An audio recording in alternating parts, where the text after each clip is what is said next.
we've got a high over here in the southeast, high ground, and high ground again in the northwest. And you've got low ground, so you've got a nice valley along here, a little high ground in the middle, another valley, and high ground again. So you've kind of got high ground, little valley, high ground, little valley, and then high ground again. All right, and we've got our 3 points. So B is over here at 500 meters. C and A are both at 100 meters. So now this is a little bit different than what we've had in the worked examples in class, in that the A and C are at the same elevation. Does anyone have any ideas if that's a good news simplification for us? Does that help us, having those two at the same elevation?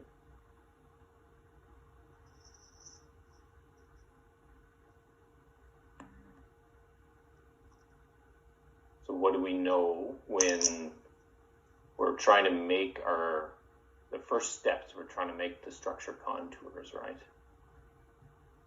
And what is a structure contour? You need a difference in height. Well, if we walk along a structure contour line, Walking the same elevation. same elevation, right? So if two observation points, A and C, are at the same elevation, what does that mean? Same line. They're on the same structure contour, right? So you already got one, basically. All right. So that'll saves you a few steps. You still need to figure out the dip, right? So that's why we still need 3 points, right? And at least 2 of them have to be at different elevations in order to figure out the dip direction, right? Dip and its direction. All right. So once we've got that, we can work out again. We've got low A and C are on the low side, and B is on the high side. So which way is our plane dipping, roughly speaking, northeast, south, or west? Southwest, it looks like. Yes, maybe more west than south, but yeah, over in this general Yeah, more west actually. Yeah, westish. And so depending on our orientation of our cross section, we're going to have an inclined layer going somewhere through there, right? And basically, we're going to want to make a pit to remove the soil, and we can just assume vertical walls on our pit. All right, and so we can get a rough idea of all the soil we need to remove from the top of the sandstone, right? So obviously your cross section will be much neater than that, but you can just vertical walls on your pit, you can draw it, and then you can make a rough idea of this area of the soil to be removed. And obviously the topography changes across our pit, but it's not too different, so we can just make an assumption that this cross section represents the area on one slice through our pit, and you multiply it by 500 to get your volume. All right, depending on your orientation of your cross section, right? Does that kind of make sense? Yeah, I see it. So we're going to have a cross section that kind of comes through our pit at some angle, right? Now, the only thing that we need to know is, depending on that orientation of your cross section, if it's not parallel to the strike or perpendicular to the strike, then we need to work out what is called an apparent dip, right? So in the 3-point problems in class, the points are at different elevations, and we work out an apparent dip along a line, right? Along that first line that we make. And so in terms of the problem, this is a more complicated map, but we can have our structure contour lines for any contact. So here we've got this siltstone and chalk. So we just focus on this layer itself. We can have our structure contour lines at the contact points here and here.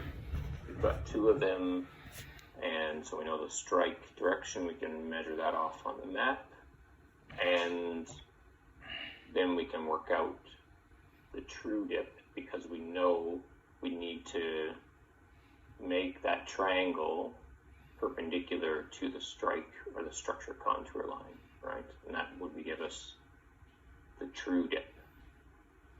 But if we want to work out, and then if we make a cross section that's in the dip direction, perpendicular strike, then the angle we use in our cross section is the real true dip, right? So here, I get it. You've got, See what's that? this angle here is your true dip. Okay? As long as you're working with in the dip direction exactly, or perpendicular to the strike. Okay? So to help illustrate that, I'm going to skip to this slide first. Okay? So this is kind of the situation A. All right. This is the strike direction, all right, and our dip direction, or the dip of the plane. So for plane of our cross section, we just look at this plane. Okay, this is the cross section. This angle, right, is the true dip, because the cross section is in the direction of the dip. Okay. However, if we turn this plane a little bit, so it's no longer following the dip direction or truly 90 degrees to the strike, the angle here is smaller. Okay, the apparent dip is always smaller than the true dip. Okay, so you can try to imagine that in your mind. You could even do it in visible geology if you're having a hard time to visualize it. You could just put a dike or a plane in visible geology, and then as you change the angle and the dip, you can play with it on the side, seeing your cross section and changing it from a perpendicular to the strike and rotating it around. So what happens as we rotate this cross section plane towards the strike? If we made a cross section and it was parallel to the strike direction, would we have the dip on our map? No, the dip would just Be zero. Yeah, zero. Because now, basically, this line that represents the plane intersecting here is a line, right? And so this angle then goes to zero as we rotate closer and closer to the strike direction, right? Yeah. So that's this idea about our parent dip and the dip angle. We can use that to double check ourselves when we make our cross section. It only applies when we're not working perpendicular to the strike, right, in our cross section or in the dip direction. So something to keep in mind. Now the equation, this is very complex equation, but if we simplify it down, all you need to know is the true dip delta is related to the apparent dip alpha, and beta is the angle between your strike line and your cross section. So if we're going to look at cross section 0 or O to A, that beta angle will give, and the apparent, we can have the apparent dip, we could calculate the true dip, but we can always rearrange this equation if we calculate the true dip first, and then we can get the apparent dip on our cross section, right? So,